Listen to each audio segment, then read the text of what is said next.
ये सोचकर जो अपने जीवन में काम कर रहा है वो व्यक्ति कभी दुखी नहीं हो सकता। परिस्थितियां कैसी भी आ जाए वो लड़ लेगा। तो भगवान का स्वरूप बताया गया। तापत्रय विनाशाय श्री कृष्णाय वयम नुमा। 3 तरह के ताप है, दैहिक, दैविक, भौतिक। भगवान अगर कृपा करे तो तीनों तरह के तापों से मुक्त करते हैं। अब लोग कहे कृपा करे कैसे, तो कहते हैं कि भगवान ऐसे तो बहुत शक्तिशाली है, पर उनकी एक कमजोरी है। कैसी कमजोरी? भगवान भक्त को रोते हुए नहीं देख सकते। सच्ची बात है, मैं नहीं कह रही। तो भगवान कहते हैं कि सन्मुख होए जीव मोहि जबहि।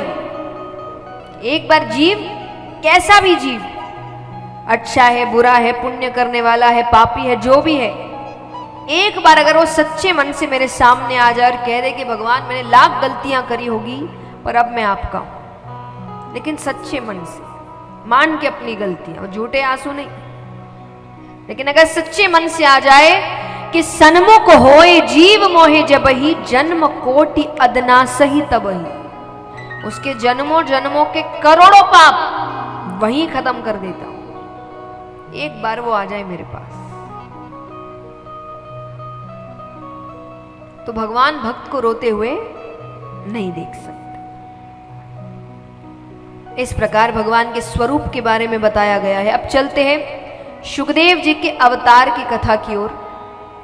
अलग अलग शास्त्रों में अलग अलग ढंग से बताई गई है, पर दंत कथा के अनुसार एक बार ब्रह्मा जी ने एक सभा का आयोजन किया।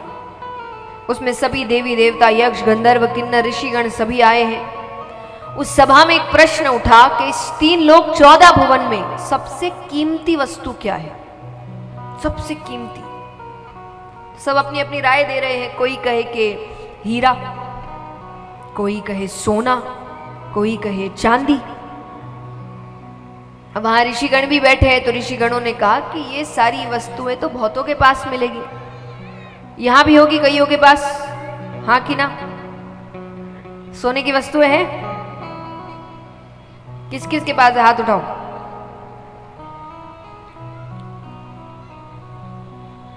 सब कोई हाथ नहीं उठा रहा। कितना है नहीं पूछूंगी, है कि नहीं? हो सकता है इतना सही हो, यहां सबके पास होगा, हाँ कि ना? तो जो सबके पास है वो सबसे कीमती कैसे? सबसे कीमती तो हर किसी के पास मिलना ही नहीं चाहिए, किसी किसी के पास मिले। तो उन्होंने कहा कि ये वस्तुएं तो बहुतों के पास मिलेगी, तो जो बहुतों के पास है वो सबसे कीमती कैसे हुआ? तो सब कहे तो फिर आप ही बताइए सबसे कीमती क्या है? तो वो कहे अगर सबसे कीमती कुछ है तो वो है प्रेम।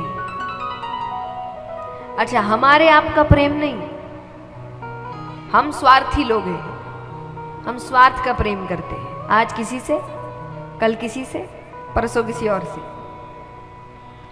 हमारा प्रेम, हमारे रिश्ते केवल स्वार्थ के। जब तक स्वार्थ है तब तक रिश्ता, जिस दिन स्वार्थ खत्म, रिश्ता।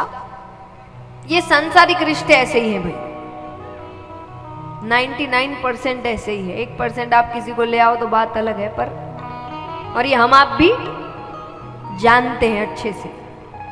इस प्रेम की बात नहीं हो रही है, निस्वार्थ प्रेम, जिस प्रेम में कोई स्वार्थ ही ना हो, वो है तो दुनिया में सबसे ऊपर है।